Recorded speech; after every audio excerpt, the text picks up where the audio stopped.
જય શ્રી કૃષ્ણ. વૃંદાવનમ ગોવર્ધનમ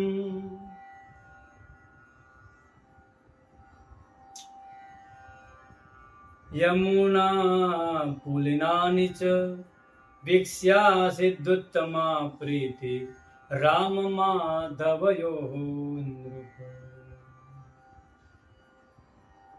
નૃપ એટલે કે પરીક્ષિત. હે પરીક્ષિત, વૃંદાવનમાં પ્રવેશ કરતાની સાથે ભગવાને શું જોયું? તો યમુનાનો કલરવ સંભળાવ્યો. સૌ પ્રથમ તો યમુનાનો કલરવ. સુંદર મજાની ગિરિરાજની તળેટી જોઈ, સુંદર હરિયાળી જોઈ. આ બધાને જોઈને કનૈયો તો નાચવા લાગ્યો. સુખદેવજી કહે, વિક્ષ્યા સિદ્ધુત્તમા પ્રીતિ. આ જોઈને ભગવાને ઉત્તમ પ્રીતિ એટલે કે દિવ્ય પ્રેમ, એ અનુરાગ પ્રગટ થયો. કનૈયો નાચવા લાગ્યો. ભગવાનને સુખ પ્રાપ્ત થયું. જે વૃંદાવન ધામ ભગવાને સુખ આપે છે, તો ત્યાં ભક્તો સુખી કેમ ન હોય? મીરાબાઈ જેવા ભક્તો પણ ગયા તો એ પણ ત્યાં નાચવા લાગ્યા. બધાથી સારું લાગ્યું તો એમને આ વૃંદાવન. તો મીરાજીના પદ પ્રમાણે વૃંદાવન કેવું છે? ઘર ઘર તુલસી ઠાકુર સેવા. ઘર ઘર તુલસી ઠાકુર સેવા. દર્શન गोविंद जी को लागे वृंदावननी को माने लागे वृंदावननी को. कुंजन कुंजन फिरत राधिका. कुंजन कुंजन फिरत राधिका. शब्द सुनत मुरली को लागे वृंदावननी को. निर्मल नीरत बहत यमुना में. निर्मल नीर बहत यमुना में. भोजन दूध दही को. भोजन दूध दही को लागे वृंदावननी को. मीरा के प्रभु गिरधर नागर. मीरा के प्रभु गिरधर नागर. भजन बिना निर्नर फीको लागे वृंदावननी को. ભગવાન વૃંદાવન ધામના દર્શન કરી અત્યંત પ્રસન્ન થયા.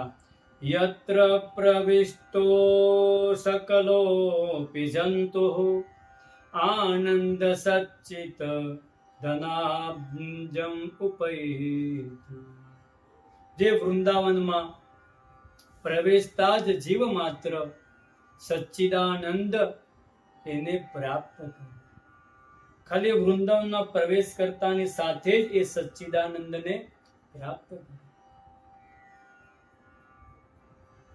કોઈ મીઠાની ખાંડમાં કામ કરતું હોય તેવું બને જ નહીં કે એને શરીર મીઠાવાળું નથી.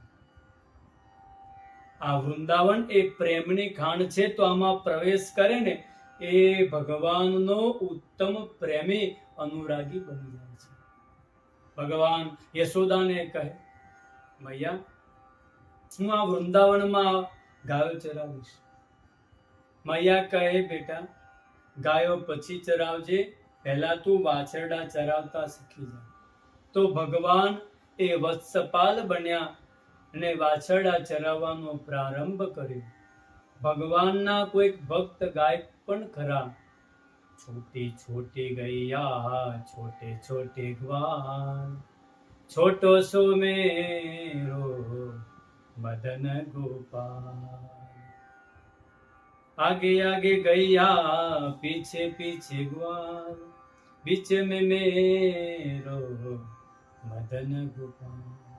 ભગવાન આજે વત્સપાલ બન્યા, વાછરડા ચરાવવાનો પ્રારંભ કર્યો. એક વખતે ભગવાન વાછરડા ચરાવતા હતા, ત્યાં એક વત્સાસુર નામનો અસુર એ વાછરડું બનીને આવ્યો.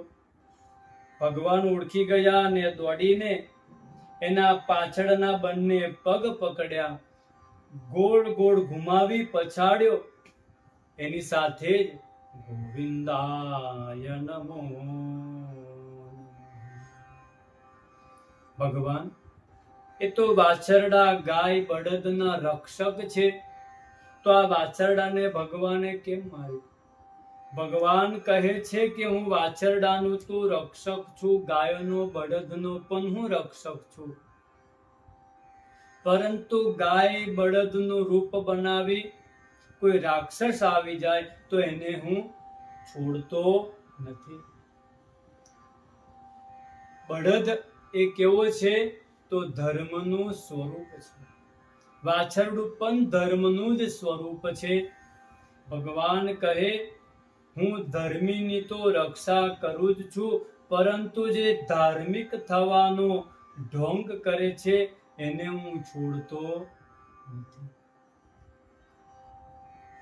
ઘણા લોકો ઉપરથી ધાર્મિક દેખાય પરંતુ અંદરથી એ લોકો અધાર્મિક હોય, નાસ્તિક હોય.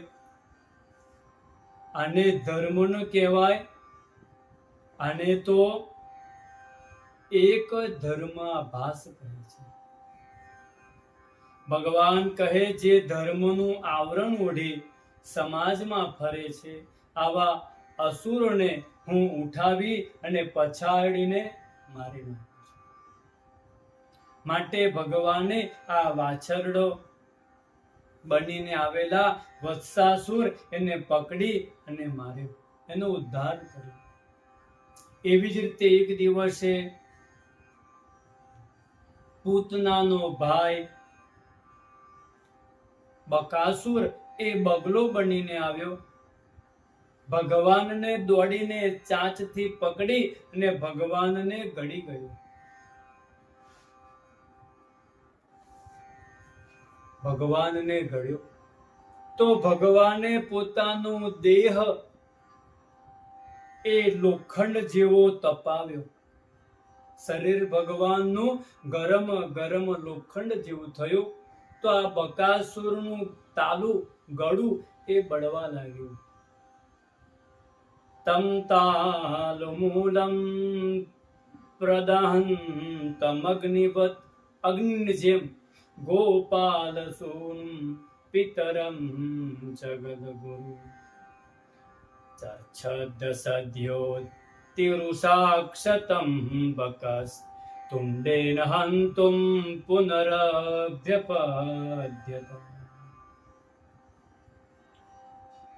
લોખંડ જેવું ભગવાનનું શરીર થયું તો એને અંદરથી એનું શરીર બળવા લાગ્યું. તો ભગવાનને એને બહાર વમન કરીએ, પોકી કરે. બહાર આવતાની સાથે જ ભગવાનને ચાંચ પકડી એ બકાસુરને ચીરી નાખ્યો. ગોવિંદાય નમો નમઃ.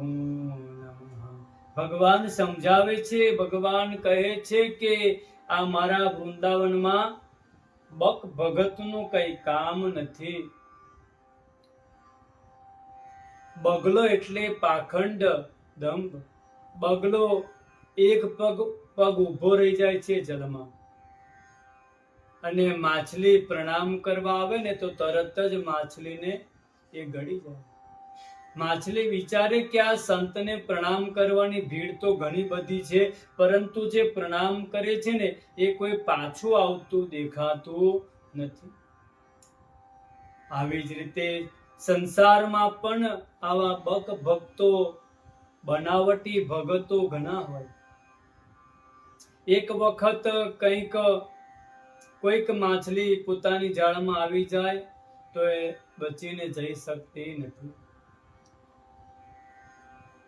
દેખાવમાં સાધુ જેવા દેખાય, પરંતુ જેની દ્રષ્ટિ બગલા જેવી માછલી પર હોય, એવી જ રીતે જે ધર્મનું આવરણ ઓઢવા વાળા દંભી, એ પોતાની દ્રષ્ટિ એ સમાજને લૂંટવા માટે જ હોય. આવા પાખંડીઓને ચીરવા માટે જ ભગવાન એ વૃંદાવનમાં બિરાજ્યા છે. માટે બગલાને વચ્ચેથી ચીરી ભગવાન આ ભક્તિના કિનારે એનો ઉદ્ધાર કરે છે. ભક્તિના કિનારે એટલે કે ભક્તિમાં બે વિઘ્ન આવે, એક વત્સાસુર અને એક બકાસુર, એક અજ્ઞાન અને એક દંભ. તો આનો આપણે ધાર્મિક દ્રષ્ટિએ વિચાર એ આપણે આગળ સમજીએ કે વત્સાસુર અને બકાસુર. કૃષ્ણ કનૈયા લાલ કી જય.